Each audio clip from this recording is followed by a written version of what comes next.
You're watching Inside the Right. Okay, so Tim, there's this major talking point on the right now that Biden tried to have Donald Trump assassinated by pointing to some language in the FBI search warrant that would have permitted the use of force, which, to be clear, is standard operating procedure in every single search warrant. It's just basic language. But now the right is doing a whole manufactured outrage shtick and claiming that Biden is trying to have Trump killed. Marjorie Taylor Greene, for her part, tweeted, "I made sure that he knew the Biden DOJ and FBI were planning to assassinate President Trump and gave the green light. Does everyone get it yet? What are Republicans going to do about it? I tried to oust our speaker who funded Biden's DOJ and FBI, but Democrats stopped it." So first off, she knows better, just to be clear about that. So in effect, isn't what she's doing just treating her audience like they're morons? Well, yeah. I mean, there's a lot to unpack here. I do think it's interesting that you asked the question that way because there's another story out today. There's this primary going on in Arizona between Blake Masters, who you might remember from the Senate campaign, and Abe Hamadeh, who kind of is a pretend MAGA guy that was running for attorney general and also lost in Arizona. Now they're against each other in a primary. And Masters leaked a text that Hamadeh had sent him last year calling MAGA voters crazies, for believing the election fraud. So I say that as just like, that is just another piece of evidence to your point that they have no respect for these voters.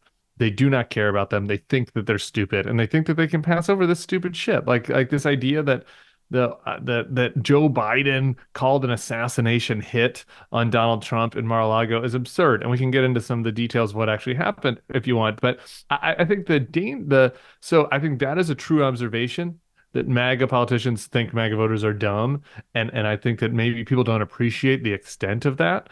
And I think it'd be helpful to kind of spread the good news on that front, make sure these voters realize that their politicians don't actually care about them. But here's the thing, man. It only takes a couple to be radicalized. That's the scary part about all this to me. Maybe most of the MAGA voters get that this is all just a show and it's all just kayfabe wrestling type Yeah, BS. But if you really believe that, it wasn't just Marjorie Taylor Greene, Donald Trump sent this on his right. Truth Social. He emailed it, Paul Gosar. If you're a fan of these types of politicians and you believe that Joe Biden really tried to assassinate the man that you think is the savior of the country, then aren't you liable to do something scary as a That that result of it? I just think That that's that's very exactly that was exactly a question I was going to ask. Is if you're going out there and basically saying that you think that Biden tried to have Trump killed, then isn't that tacitly suggestive of the fact that you think a response should be reciprocal? Should we be surprised then if some Trump supporter wants a reciprocal punishment against Joe Biden? No, I don't think so. And I was saying this a lot before January 6th. And I should give credit to some of my Bulwark colleagues because some of them were actually more alarmed than I was even during the Stop the Steal period between the election and January 6th. But all of us during that period were saying, guys, something bad is going to happen. Just put yourself in the mindset of a person who genuinely believes that the election was stolen from them by nefarious forces and that everything that they hold dear is in threat because these outside forces robbed them of what of what was rightfully theirs, Donald Right. Trump winning. It's not illogical. I'm not saying that people should go to it. I'm just saying it's not illogical to think that some people would take the next leap and saying we got to take our country back with force. We got to take our country back with strength, as Donald Trump said in that rally on the Mall. It's not that surprising then that happened. And I feel like the same exact thing right now, where a lot of other people just want to laugh at this and be like, oh, this is so stupid. And it is stupid and it is mockable and we should laugh a little bit.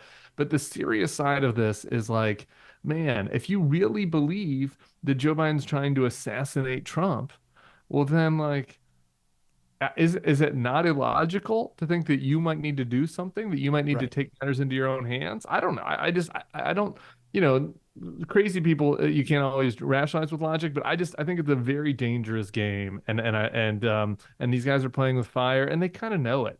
Right. They know it because I mean, it would be one thing if this was a pre-January 6th world, but it's not. We've already seen what happens when we have these either implicit or explicit calls to violence. People act on it. And they've just acted on it within the last few years. And it almost leads me to believe that, far from it being some low-key byproduct of what they're calling for, that this is actually the end goal of this, is that there's going to come a point where there's not enough people who want to sign up for their agenda. There's not enough people who support these restrictive abortion bans and who support, the tax cuts to billionaires and the whole agenda. And so the only option left is going to be using political violence at the hands of this very small, dwindling minority of MAGA voters to get what they want.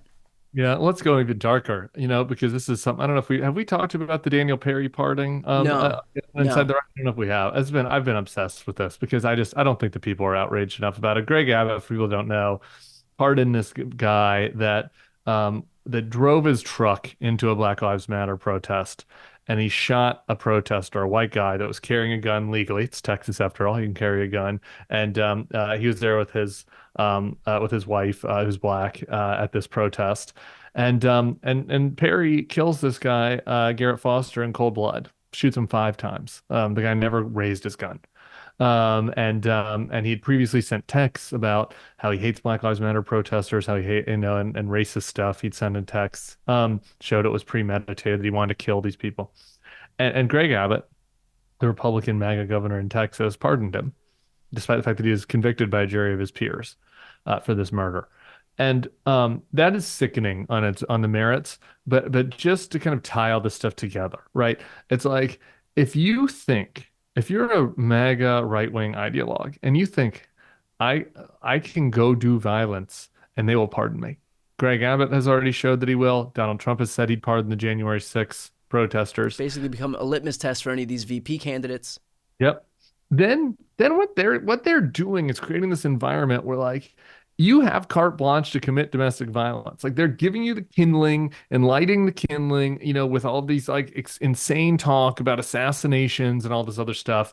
And then they're saying, okay, well, if you go out and do something, then we'll pardon you on the back end. They're creating an extremely dangerous environment. They're playing with fire. It is really gross and dark. And I do think that like those stories, even though the Abbott one is frankly much more serious and real world, and this Trump, Joe Biden tried to assassinate me is kind of nonsense, and text, social media world, like they tie together because if you just think about the mindset of the MAGA voter, I think it's creating a very dangerous world. Yeah, I think that's exactly right. And to your point, you have been like super outspoken in this when pretty much the rest of the media has allowed it to come and go, with barely a whimper. This is the kind of information that we need to keep at the top of our ecosystem. So for those watching right now, if you want to follow along with Tim, if you want to support the work that he's doing, especially as we create this coalition that spans from left to right to oust, these MAGA forces, please make sure to subscribe to the YouTube channel that he's on throughout the week. That's The Bulwark. I'll put the link right here on the screen and also in the post description of this video. Tim, what is your message to Marjorie Taylor Greene's audience that they're being fed such blatant disinformation like this? If you could reach those people, I mean, I think both of us aren't exactly hitting that demo, but if you could reach a few of those people, based on some of this information that we've seen today, what would you say to them? Yeah. Look, I'd say she's not trying to help you. She doesn't actually care about you. This is all a farce. I would try to appeal to the law enforcement Right, sympathies of this group, right? I mean, like this is the other thing. Like MAGA tries to do this. Oh, the deep state is the deep state, and they're out to get you. And they're these federal officials. They're like government workers. They're not like cops. Like cops are friends. Government workers are enemies. But it's like, no, man. The FBI workers that raided Mar-a-Lago are the same people that target jihadists that are in America. The same people that target sex criminals that are in right, America. right. Same people that go out there and find the fentanyl dealers. Like these are real law enforcement officers that are doing real work, that are serious, that are trying to protect Americans, that are trying to protect conservatives and MAGA Americans, that they're not biased. And if you consider yourself somebody that is pro law enforcement, on the side of law enforcement, then you should be fucking sickened by somebody like Marjorie Taylor Greene trying to target these people that put their lives at risk for the country for just this political nonsense, like this totally fabricated, lies, in order to make money. That's Yeah. swampy behavior. That's typical politician behavior. Trying to make her seem like a typical politician, going against people that are doing good work. Is that going to break through with everybody? No, I don't know. I don't think so. But I think potentially with some people, you could find that could resonate. I think I think if somebody told as blatant a lie as that on the left, they would receive universal condemnation because actually somebody lying on your own side hurts your whole movement, right? So why do you think she's able to get away with this? Why her? I mean, it goes all the way up to Donald Trump, so I feel like we already got an answer to our question. But like, why does the rest of the ecosystem allow them to get away with such blatant disinformation when, in effect, it kind of undermines credibility in the entire right? You guys are such cowards. It really is. I mean, just imagine, if Eric Swalwell or somebody had tweeted out, like, I'm not trying to compare Eric to Right. Marjorie. I love you, Eric, but like, just a hypothetical. Eric Yeah. Swalwell had tweeted out, like, Donald Trump tried to assassinate Yeah, Joe I Biden. feel like everybody would dump on him. It would be the left. It would be like you Yeah. wouldn't even get to the it wouldn't Like, even get out of the oh, left wing ecosystem because it would get just piled on by everybody on the left already. yeah, I know. Exactly. And there's this accountability that is happening within the left.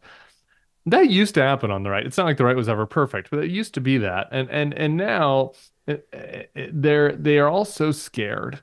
They're all so scared of their own voters, and they're so scared of Donald Trump, and they all kind of don't know like what's gonna blow back on them. They're very uneasy. Like most of these people aren't natural MAGAs. It goes back to that very first question, Right. right? Like they have disdain for MAGA voters. They're doing a performance, and so they're like, oh man, if I criticize Marjorie are these voters gonna get mad at me? Is Donald Trump gonna send out a bleat making fun of me?